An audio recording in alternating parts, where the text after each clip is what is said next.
My ex-wife completely severed ties with me, removing me from all her social media accounts. But guess what? She didn't stop there. Just when I thought she was finally out of my life, the inevitable occurred. I only recognized my wife's true nature after losing my job for the last time. In the past, I held a high-ranking position in a large corporation, accompanied by numerous benefits and a hefty paycheck. This allowed my wife, with whom I'd been married for 4 years, to be financially free as I took care of her. She excelled at managing the household and looking after me and my elderly mom. Opting to have my mom live with us instead of a nursing home caused a rift with my siblings, who failed to appreciate our mom's contributions to our current status. Now that she's old, blind, and in need of care, they wanted to place her in a home and forget about her. I couldn't allow that, so I brought her to live with us. To my knowledge, my wife and mom got along well, and any issues between them were unknown to me. If my wife had communicated her unhappiness with certain aspects of her life, I would have done anything to make her feel better. Supporting her when she quit her job due to dissatisfaction was not an issue. Financially, I never faced significant challenges, always able to provide for my loved ones and lead a comfortable life. Therefore, it was a shock when I was accused of stealing money at work. Despite my dubious colleague being the boss's nephew, they made me the fall guy, and I was let go. Though it didn't mar my record and I received some severance pay, I found myself jobless. Eventually, I found another job, but it was a significant step down from my previous position. Consequently, my wife, not fond of working, suggested trying her hand at modeling at the age of 32 due to her youthful appearance. I didn't object, respecting her decision, and attended her photo shoots when possible. We hired a nurse to care for my mom around the clock, and this arrangement seemed effective until I stumbled upon those cufflinks while searching for my tie. Enid was out on a shoot, and not wanting to disturb her, I searched on my own and found a large box. I thought my tie might be in there among her belongings, but then I noticed a pair of cufflinks from a high-end brand beyond my budget. With no brothers, it raised questions as to why she possessed such pricey cufflinks. Though unsettled, I assumed there must be a logical explanation, and she wasn't being unfaithful. When she returned, I inquired about the cufflinks.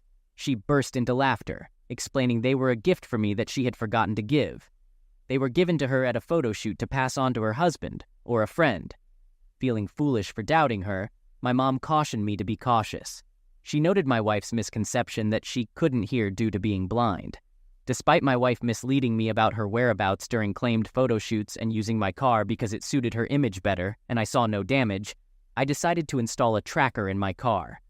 Not once did my wife go anywhere near the locations she claimed to be visiting, yet she still managed to come home with money she supposedly earned.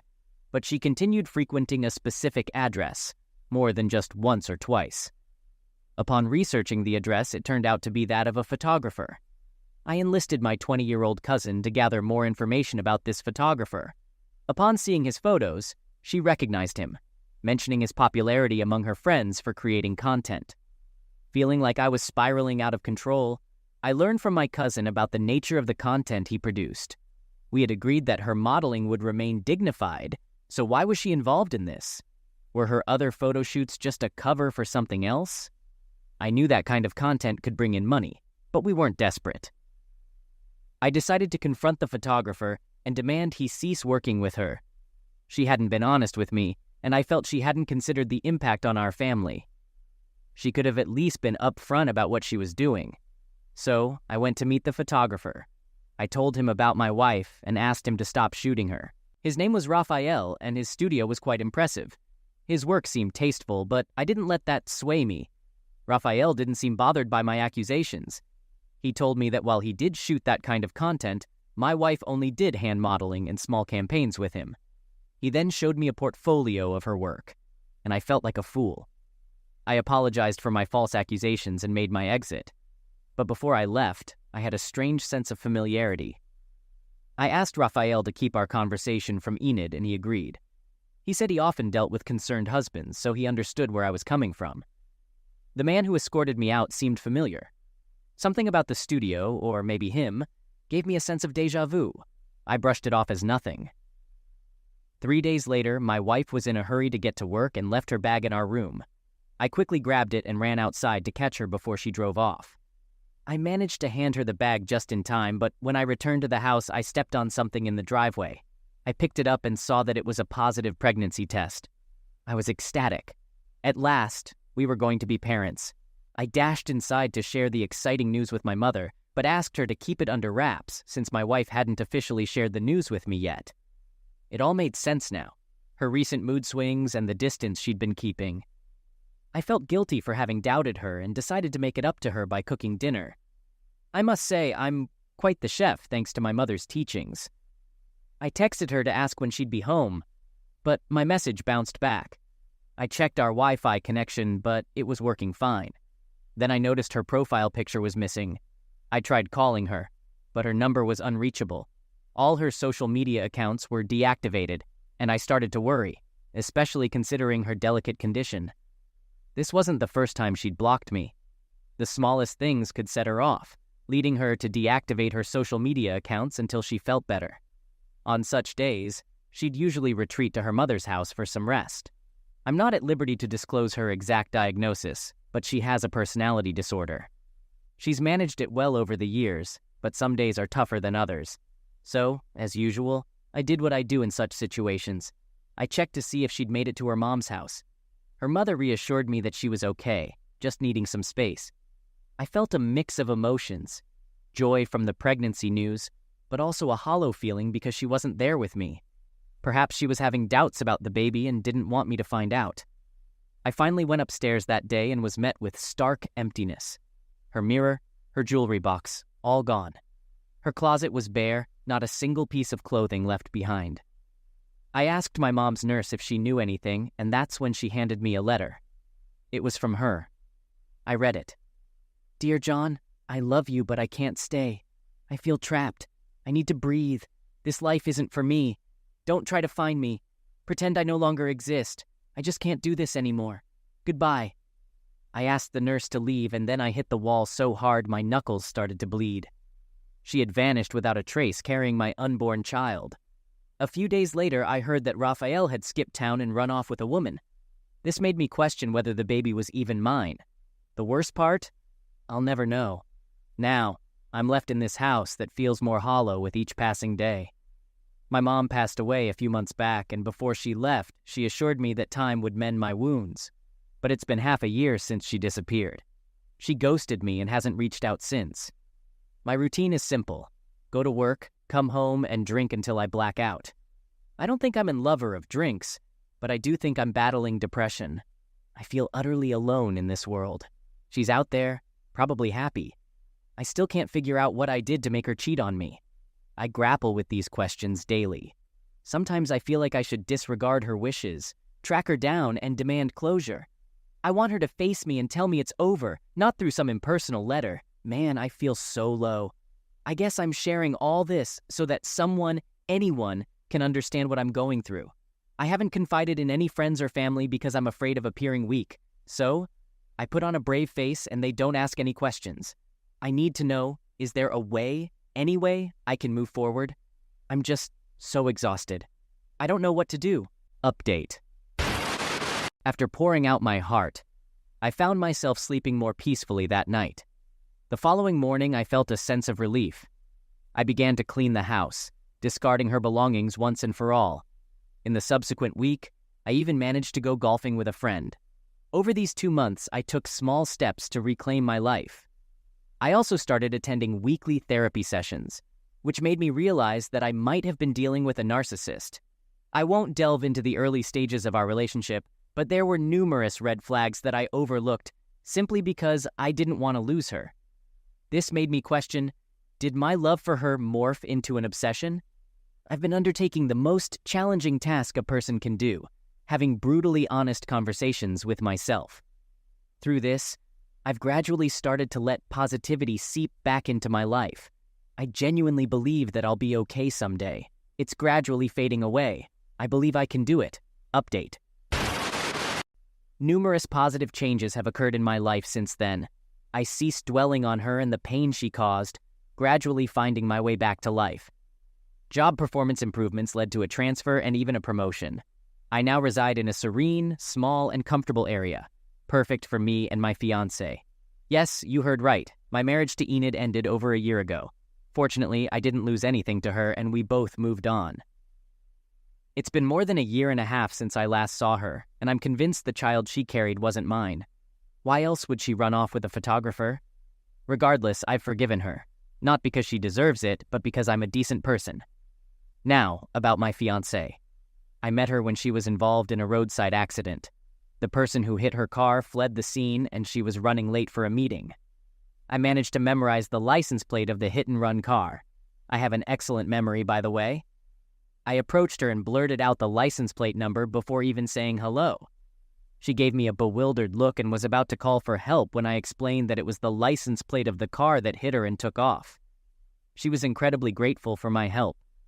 I stuck around while she dealt with the police and all the necessary procedures.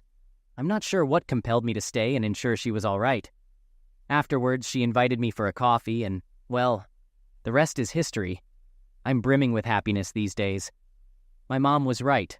Time does indeed heal. I feel rejuvenated and haven't fallen back into my old habits for a long time. My fiancé and I are expecting a baby soon, and we're organizing a cozy wedding with our close friends and family. I'm thriving in my job and have made significant progress over the past year. The only issue is that I've been having dreams about Enid. Sometimes, when I'm out, I think I catch a fleeting glimpse of her, which unnerves me. It's like I'm haunted by a specter. The dreams about her are far from pleasant. But I know better than to seek her out. She made her choice when she left me grappling with unanswered questions. She didn't even express her condolences when my mother passed away. I've worked tirelessly for everything I have. Honestly, I don't want or need her in my life. But how can I stop these dreams? I'm considering getting some sleeping pills. When I take sleeping pills, my dreams tend to fade away. I discussed this with my close friend, Peter, and he suggested that dreaming about an ex might indicate some unresolved issues. But does that mean I need to track her down to figure out what's left unsettled? I'm content. I told Peter I don't need her barging into my life and wreaking havoc as she's known to do. I didn't reach this point of peace easily. Update. She's reappeared, and you won't believe what she's claiming. I didn't seek her out. She tracked me down. Despite changing my phone number, job, and address, she managed to find me like some sort of detective. She sent me a text asking to meet, not even 2 weeks after I started having dreams about her. I had nothing to say to her, so I blocked her. She kept calling from different numbers, and my fiancée, Claire, started getting suspicious about the influx of calls. I had to fib and tell her that I'd accidentally signed up for a telemarketing service. I felt guilty when Claire decided to change her phone the very next day, just to give me some peace. Peter suggested that perhaps I should share the full story with her, not just the condensed version. Did I heed his advice? No, I rarely do. I should have, because Enid showed up at Claire's workplace with a kid, claiming he's mine. I was at work contemplating getting a restraining order against Enid when, lo and behold, she makes her move. Claire called me, saying a woman claiming to be my wife had shown up with a young boy, allegedly my son. Talk about impeccable timing to wreak havoc in my life once again, right? I had grieved for her and that child, mentally buried them, and now they just saunter back into my life as if nothing happened. I told Claire we'd discuss it later, then shot a text to Enid asking if she'd lost her mind. I warned her to steer clear of my fiancé. She responded saying she'd been trying to get my attention, but I'd been ignoring her. Did she really think she could just stroll back into my life and I'd welcome her with open arms? No questions asked? I was trembling. I had no idea if the child was mine. I'm still grappling with all this. Eventually, I mustered the courage to tell her we should meet and talk it out. The next day, when I got home, Claire was livid, and rightly so. She demanded to know why I hadn't told her about having a child and why I was still married to Enid. But I'm not married to her. I have no clue what she's talking about. I had no choice but to spill the beans, delve into the nitty-gritty of what transpired, and beg for her forgiveness. Claire forgave me, assuring me she'd stick by my side no matter what. I don't deserve such unwavering loyalty. I'm truly blessed to have her in my life. The following morning, I met with Enid. Claire stayed in the car while I had a chat with Enid. Seeing her for the first time in a year and a half was a jolt to my system. She's changed so drastically, it's hard to recognize her. She used to be vibrant, energetic, and passionate, but the woman standing before me looked a decade older. She reeked of cigarettes and had put on quite a bit of weight. Beside her was a young boy with wide eyes and a skinny frame. I sat down without saying a word to her and ordered something. Then I greeted her. She immediately burst into tears. Suddenly she broke down, expressing relief that I seemed to be doing well, better than she was. After she left me, she continued modeling for Raphael until her pregnancy started showing. She had no choice but to tell him she was expecting, but he wanted her to terminate the pregnancy. She refused, and he left her. From that point on, her life spiraled downwards rapidly, and she struggled to care for the baby. Then she dropped the bombshell. She wanted to get back together. Just me, her, and our supposed son. Hold on a minute. Did I have gullible tattooed on my forehead? I told her I had moved on and had no interest in rekindling our relationship. Then she pulled out all the stops, resorting to manipulation tactics like crying and blaming her mental health for her actions. I knew she believed she still had some sway over me, the kind she once had, but not anymore. Being with her was mentally exhausting. No matter how hard I tried to make her happy, it was never enough. She left me in shambles, and now she wanted to finish what she started. I told her I didn't want her back, but we still needed to conduct a DNA test on the boy. Who knows? It could be another one of her schemes to worm her way back into my life and wreak havoc. The boy looked so innocent and bewildered, a picture of sadness and confusion as he gazed up at me. I had to avert my gaze because the guilt was overwhelming. She knew this would get to me. She knew how much I yearned for a child. I rose from my seat, unable to endure this any longer. It was like reliving the darkest moments of my life, just sitting there. Then she threatened me, saying if I dared to leave, she'd ensure I'd never see my son again. I froze. I couldn't face her or anyone else. I was trembling, a cocktail of anger, fear, and a myriad of other emotions coursing through me. Then, a comforting hand rested on my shoulder, and I saw it was Claire. She reassured me that everything would be all right. She took a seat and asked Enid what she wanted. Enid demanded money, a hefty sum for child support. Claire responded, "All right, but we'll need a DNA test first to confirm that he's indeed Ian's son." Enid told her to stay out of it, calling her sloppy seconds. Claire retorted that at least she genuinely loved me and hadn't caused me any pain. Before I could react, Enid lunged at Claire, slamming her head onto the table. She was about to cross over to the other side to finish her off, but I intervened. She started yelling and tried to attack me. I yelled at Claire to call for help. Enid's reckless actions landed her a few hours behind bars for assault, thanks to the security camera footage. In the meantime, the child was placed in foster care, but I managed to secure a court order for a DNA test. The results are due in a few days, and I'm honestly at a loss for how to feel. Claire assures me that regardless of the outcome, she'll continue to love me and accept the child. The thought of having a lifelong connection to Enid through this child is daunting. It feels like she'll always be there, looming over me like a dark cloud no matter where I go. I don't harbor any love for her anymore. I see her for the manipulative person she truly is, and it scares me, for the sake of my wife and our unborn child. Enid always seems to have a trick up her sleeve, capable of causing havoc and escaping unscathed. So now, I need to plan for the future, to ensure our safety. Update. It's not over yet. We're about to receive the DNA results, so I'll read them out to you like a daytime talk show host. He is not the father. The child isn't mine. I was at a loss for words when I found out, even though it confirmed my suspicions. The child was probably Raphael's, who had promptly abandoned Enid upon learning of her pregnancy. My heart ached at the thought of her being solely responsible for that child's upbringing. So, Claire and I proceeded with our assault and stalking charges against her. It wasn't difficult for the court to determine that she wasn't fit for full custody of the child. Her past was riddled with questionable activities, and it was finally catching up with her. The court conducted a thorough evaluation and concluded that she needed professional help, as she posed a risk to herself and others. I felt a deep sense of pity for the innocent boy Bryce. Despite my initial inclination to distance myself, I felt compelled to ensure his biological father at least acknowledged him. Claire and I reached out to his father, hoping he would agree to meet his son. Let's hope he responds. Update. He didn't respond. In the weeks following our message, we stayed in touch with Bryce, ensuring he was in a safe environment. I often find myself wondering if she hadn't run away. Would I have raised Bryce as my own? Would I have ever met Claire? Or would she have eventually left me for a new lover?